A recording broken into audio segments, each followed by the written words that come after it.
দেড় কোটি টাকার জালিয়াতি করে পুলিশের হাতে ধরা পড়লেন বাংলার ইউটিউবার। যদি তুমি ইউটিউব করে সফল হতে চাও, রাতারাতি কোটিপতি হতে একটা কল সেন্টার খুলে নাও।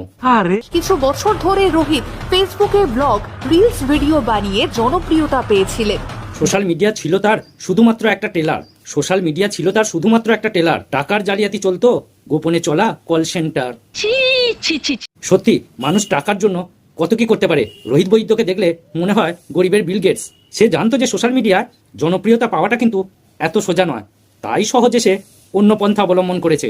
ঠিক বলেছে। কলকাতার এক অবৈধ কল সেন্টার চালাতো কয়েকজন যুবক। গত ফেব্রুয়ারি মাসে বিদেশে থাকা এক যুবতীকে ফোন করে তার ক্রেডিট কার্ড এবং ব্যাংক অ্যাকাউন্ট সম্পর্কিত বিষয়ে বিভিন্ন তথ্য জোগাড় করেন তারা। এরপর গত 29শে ফেব্রুয়ারি থেকে 3রা মার্চ অবধি ক্রেডিট কার্ড এবং ব্যাংক অ্যাকাউন্ট থেকে প্রায় 1.5 কোটি টাকা তারা তুলে নেয়। সোশ্যাল মিডিয়ায় টাকা কামিয়ে তবুও তোমার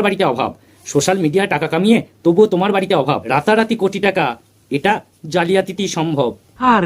লোভের ঘরটা যখন সুড়সুড়ি দেয়, তখন বিবেকের ঘরটা আগুনে ঝলসে যায়। 1.5 কোটি টাকা।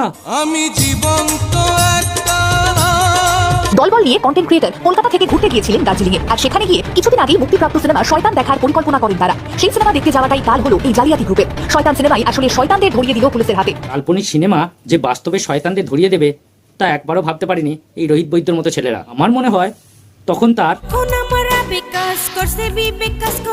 দূষিত সমাজের মূল্যবোধহীন ক্যাক্টাসগুলোকে নির্মূল করতে এসে গেছে বিষাক্ত অ্যাটম বোমা। চলো, জালিয়াতি ইউটিউবার রোহিত বৈদ্যকে নিয়ে আজকে খেলা হবে। ভিডিওটা শুধুমাত্র ফানি বা এন্টারটেনমেন্টের জন্য বানানো হয়েছে, তাই ভিডিওটাতে কাউকে ব্যক্তিগত আঘাত করা আমার উদ্দেশ্য না। শুধুমাত্র ভিডিওটা দেখুন আর আনন্দ নিন। জিজ্ঞাসাবাদ করে 1.5 কোটি টাকার প্রতারণার ঘটনায় 7 জনকে গ্রেপ্তার করে মুম্বাই ক্রাইম ব্রাঞ্চ। এ তো দেখছি কুটবুদ্ধির মাস্টার। অবশ্য পরের টাকায় ফুর্তি করতে একটু বেশিই ভালো লাগে। আসলে এরা জানেই না চুরি বিদ্যা বড় বিদ্যা, যদি না পড়ো ধরা। ঠিক বলেছে। লোভ যে মানুষকে কোথায় নিয়ে যায় তার প্রমাণ একদিন মাটির ভিতরে হবে ঘর রে মোনামা, কেন বাঁধো দালান ঘর। বন্ধুরা, আজকে ভিডিওটা এখানেই শেষ করলাম। ভিডিওটা ভালো লাগলে অবশ্যই চ্যানেলটা সাবস্ক্রাইব করবেন।